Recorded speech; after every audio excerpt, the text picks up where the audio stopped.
YTN 라디오의 신율의 뉴스 정면 승부 4부 순서 시작합니다. 제가 항상 말씀을 드리지만 15일까지는 이 청취율 조사 기간입니다. 여러분 지역번호 02로 걸려오는 전화 이것도 잘못 받으면 보험 들라는 전화일 수도 있다. 이래서 안 받으시는 분들이 많은데 15일까지는 꼭 지역번호 02 그리고 2로 앞에 2로 시작하는 경우가 있대요. 02 다음에 2로 시작하는 경우가 있으니까 요런 전화 꼭 좀 받아주십시오. 그렇게 하셔가지고 간단합니다. 라디오 뭐 들었냐? 신율의 뉴스 정보를 들었다. 이렇게 말씀해 주시면 됩니다. 잘 듣고 있습니다. 이 정도까지는 아니고 그냥 들었습니다라만 말씀해 주시면 여러분의 작은 도움이 저한테는 굉장히 큰 힘으로 다가온다라는 점을 꼭 말씀드리고 싶습니다. 참 그리고요. 샵 0945로 샵 0945 짧은 문자 50원 긴 문자 100원입니다. 샵 0945로 청취율 조사 기간까지 문자 보내주시면 저희가 15일 청취율 조사 끝나면 저희가 커피 쿠폰 보내드리니까요. 여러분들의 많은 참여 부탁드리겠습니다. 자, 이제 제가 말씀드릴 건 다 했으니까 신율의 뉴스 정면 승부 4부 정법 승부 꾸며집니다. 오늘 함께해 주실 두 분 소개해드리겠습니다. 박성배 변호사 나와 계십니다. 안녕하십니까? 안녕하세요. 예. 그리고 장윤미 변호사십니다. 어서 오십시오. 네, 안녕하세요. 예. 오늘 날씨가 더운가? 아니면 아까 2부에서 너무 제가 토론의 열기 속에서 갇혀 있어서 그런가? 덥긴 덥죠 오늘. 굉장히 덥더라고요. 예. 진짜. 이럴 때일수록 우리 청취자 여러분도 건강 꼭 챙기십시오. 너무 더울 때. 전 제일 좀 그런 게 일이 더운데 밖에서 일하시는 분들 생각하면 너무나 죄송스럽고 너무나 고맙고 그렇습니다. 예.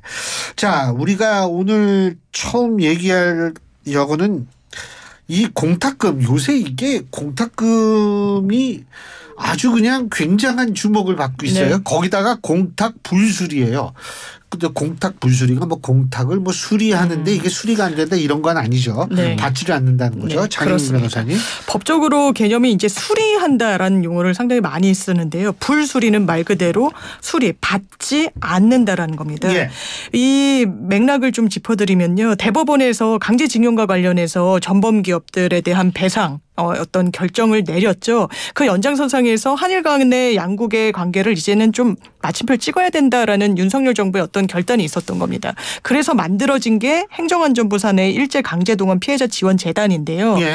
일단 일본의 기업로부터 직접적인 배상을 요구하면 그게 또 국제 문제가 될 수 있고 다른 또 외교적인 분쟁으로 남을 수가 있으니 이 부분을 제3자 변제 형식으로 그러니까 기금을 조성해서 그 당시에 포스코 등 일제시대 때 많은 부를 좀 축적하게 된 기업들의 좀 출자도 받아서 그 금원으로 피해자들에게 내려진 배상액을 가름하겠다라는 취지였습니다. 예. 거기에 대한 후속 절차가 본격적으로 이루어지고 있는 건데요. 일단 불수리, 법원에선 이 해당 공탁금을 받지 않겠다고 한 겁니다. 공탁이라는 건 사실 피해자에게 직접 금원을 지급하면 되죠. 근데 피해자가 받지 않겠다거나 기타 다른 사정이 있을 때 법원에 그 돈을 걸어두는 겁니다. 걸어둬야 지연이자 등이 붙지 않으니까요. 그런데 법원에서는 왜 이 공탁금을 받아줄 수 없다라고 이야기했냐. 실무적으로는 이미 돌아가신 분들이 계세요. 근데 돌아가신 분을 피공탁자, 그러니까 공탁금 수령 대상자로 지정을 한 부분은 이거 유적으로 좀 바꿔라. 아니면 서류가 미비됐다라는 부분도 있지만 본질적으로는 이런 제3자 변제 법리 때문에 그렇습니다. 내가 갚을 돈을 다른 사람이 물론 갚아줄 수 있죠. 광주에 사시는 할머니는 지금 맞습니다. 건강하게 잘 생존해 계시잖아요. 네. 근데 그분 것도 안 받았잖아요. 네. 그래서 이 제3자 법리 때문에 그런데 민법 469조를 보면 당연히 내가 갚을 돈 제3자가 갚아도 되는데 그러려면 제3자는 채무자, 원래 그 돈을 갚아야 되는 그러니까 받아야 되는 사람으로부터 동의를 받아야 되는 겁니다. 왜냐하면 돈을 지급받아야 되는 대상은 이 돈을 누구로부터 받느냐도 상당히 중요할 수 있거든요. 법적으로는. 그런데 사실상 이 채권자들이 동의한 바는 없어요. 그렇기 때문에 법원에서는 동의를 받았지 않기 때문에 이 공탁금은 수리할 수 없다라는 논리를 또 펴고 있습니다. 근데 박성배 변호사님 지난번에 제가 뉴스를 보는데 전 그거 잘 모르니까 법을 그 공탁 그거를 받는 전문 공무원이 계신 모양이에요. 네, 있습니다. 예? 네. 이분이 그것을 받지 않겠다고 얘기를 하니까 또 외교부는 왜 이 사법부로부터 판결할 권리를 그렇게 박탈하냐 뭐 이런 논리를 대고 있는데 이게 도대체 무슨 얘기예요? 그 법원에는 판사만 있는 게 아니라 공탁소에서 공탁물 접수를 담당하는 공탁관도 있고 집행 업무를 담당하는 집행관도 있고 여러 공무원들이 일을 하고 있습니다. 예. 이 공탁 업무는 공탁관이 담당하게 되는데 이 공탁관이 이 정부의 제3자 변제에 따른 공탁 그 자체를 불수리했죠. 그러자 정부가 이의 신청을 합니다. 이의 신청을 했을 때 공탁관 스스로 이의 신청이 타당하다고 하면 공탁을 다시 받아들여 주는데 예. 이 광주지배법의 공탁관은 이의 신청도 이유 없다고 보고 이 경우에는 5일 이내에 관할 법원 즉 광주지법으로 사건을 송부해야 합니다. 그러면 아마 송부를 이미 한 것 같은데 광주지방법원이 조만간에 이 이의 신청이 합당한지 여부를 심리하게 되거든요.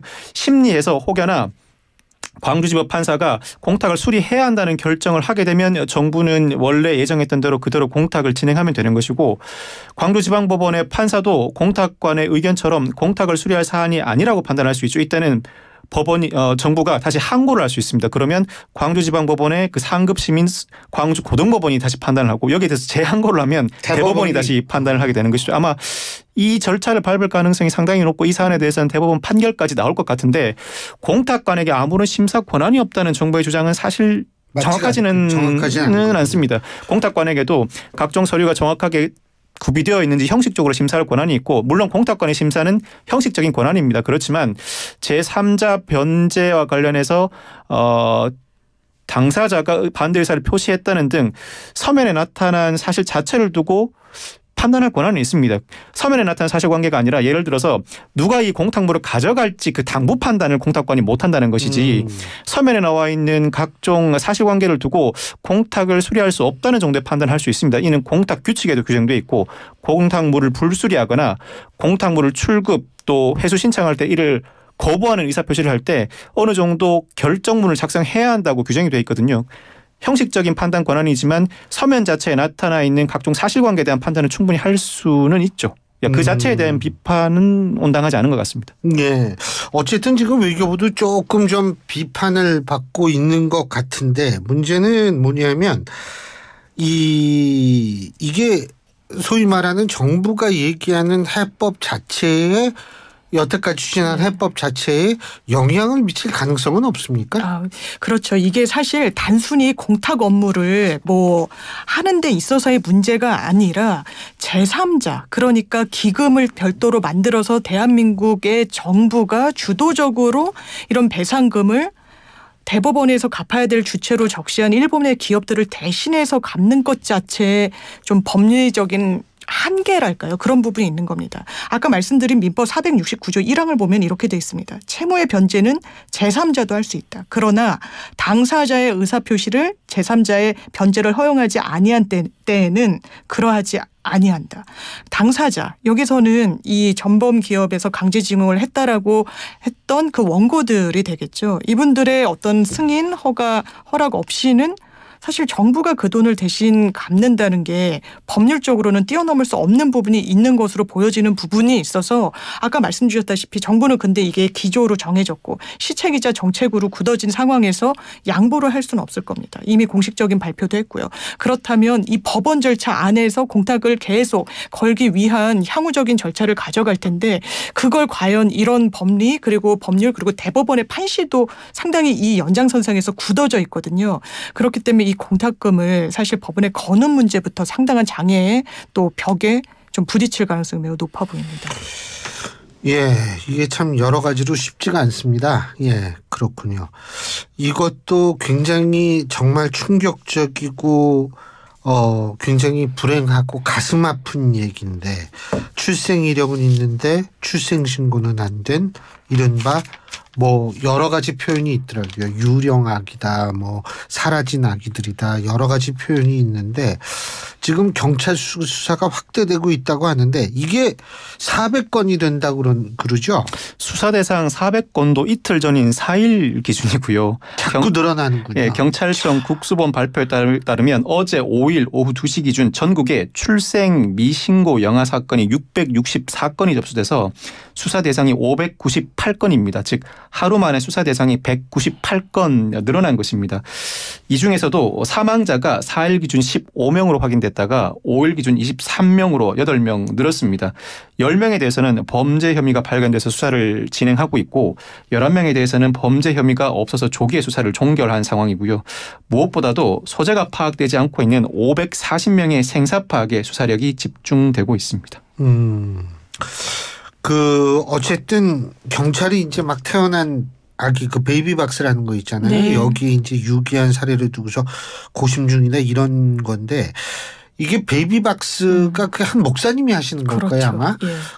거기 이렇게 아기를 이렇게 맡기는 형식을 취하는 것이 법적으로 문제가 되나요? 그러니까요. 이 부분이 상당히 실무에서도 지금 나오는 것 중에 무려 400명의 아이들 행방이 지금 600명이 넘는 아이들 행방이 드러나고 있지 않잖아요. 근데 추적을 해봤더니 많은 숫자가 아이를 베이비박스에 뒀다라는 거예요. 그러면 이 엄마 입장에서는 그리고 뭐 아빠일 수도 있죠. 그리고 베이비박스라는 걸 우리 사회에서 어떤 식으로 인식하고 있느냐. 아이를 살리는 그리고 엄마도 살리는 하나의 방안이라고 홍보를 또 하고 있기도 합니다.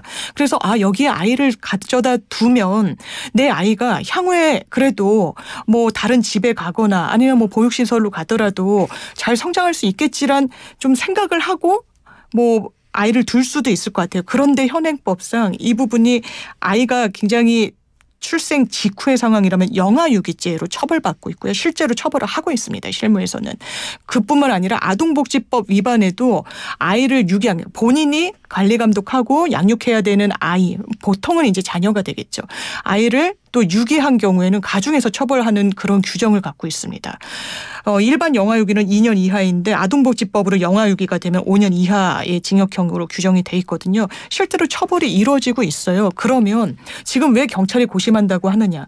무려 2,000명이 넘는 아이들이 출생신고가 안 됐어요. 거기서 역추적해서 가보니까 출생신고가 되지 않고 사망하고 버려지고 유기된 아이들이 굉장히 많은데 실제로 사망한 부분은 이건 형사사건이 돼야 되죠. 근데 베이비박스에 둔 아이들을 어떻게 처리하는 게 맞는 것이냐. 이 부분이 비난 가능성이 그렇다면 아이를 그냥 함부로 유기한 경우와 동일하게 취급할 수 있을 것이냐의 고민이 지금 있다라는 건데 현행법, 현행 규정상 그리고 실무에서는 계속 처벌하고 왔었던 게 사실이긴 합니다. 아니 전 잘 선뜻 이게 받아들이기 힘든 게 우리 사회에서 미혼모에 대한 편견도 많고 이런데 아니 그럼 미혼모는 어떻게 살라고 하는 건지 그렇습니다. 저는 그런 것도 참 안타까워요. 예를 들면 미혼모들이 혼자 잘 키울 수 있는 시스템이 있다면 문제가 달라질 수 있는데 그런 시스템이 지금 뭐 있다라고 우리가 보기 힘들잖아요. 그래서 뭐 이게 영아유기죄가 성립이 안 된다. 베이비박스에 그 아이를 놓는 거 뭐 이런 얘기도 있다고 그러더라고요. 사실 엄밀히 따지면 베이비박스에 아이를 놓고 간 행위는 법적으로는 유기죄 내지는 영아유기죄에 해당하긴 합니다. 예. 2009년 12월에 베이비박스가 처음 도입되었는데 그 직후부터 유기죄 논쟁은 계속 이어져 왔습니다. 그 이유가 베이비박스에 놓고 간 아이들 일부가 출생신고가 되지 않은 채 생활하고 있음이 드러났기 때문인데 특히 입양특례법에 따르면 출생신고를 하지 않으면 입양도 보낼 수 없고 보육원에도 보낼 수 없습니다. 즉 출생신고되지 않은 아이들이 베이비박스에 놓여진 채 키워지고 있는 현실을 외면할 수가 없다는 것이죠. 일각에서는 너무 쉽게 베이비박스를 이용한다. 사실상 양육 포기가 아니냐라는 지적도 이어지고 있고 지금도 베이비박스는 합법시설이 아니다라는 주장도 이어지고 있습니다.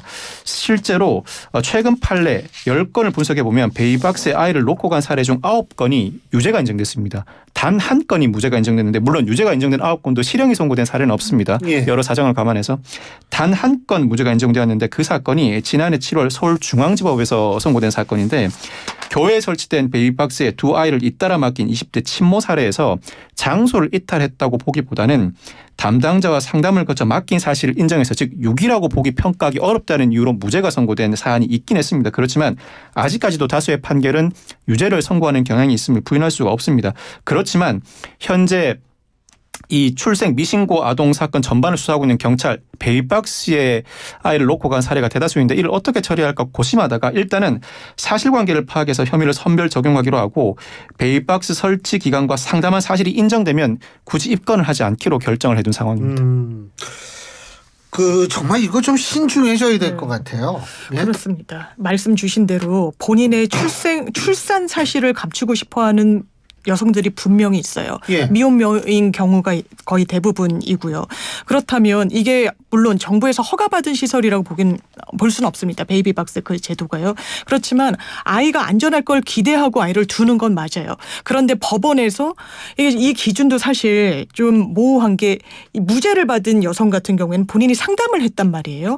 이 베이비박스에 아이를 두고서 그러면 아이가 어떻게 앞으로 뭐 되는 건지 입양 절차를 혹시 밟게 되는 건지 이런 부분에 대한 아마 논의가 있었을 거예요. 그런데 이런 상담 대면도 하길 저하는 여성들도 분명히 있을 겁니다. 그러면 만약에 상담을 꼭 해야지만 무죄 그리고 입건하지 않는다라고 한다면 상담조차 꺼려하는 여성들은 과연 그러면 어딜 갈 것인가. 베이비박스도 이게 드러나게 되면 유기죄로 처벌을 받게 되는데 더 지하로 숨어들 수밖에 없을 거라는 겁니다. 이번에 또 물론 국회에서 출생통보제 그러니까 병원에서 건강심사평가원에 고지를 하고 그러면 지자체로 2단계를 이렇게 건너서 반드시 출생신고는 되도록 하는 조치를 가져갔지만 그러면 병원에서 출산하지 않으려고 하는 여성들도 분명히 더 생길 거라는 거예요.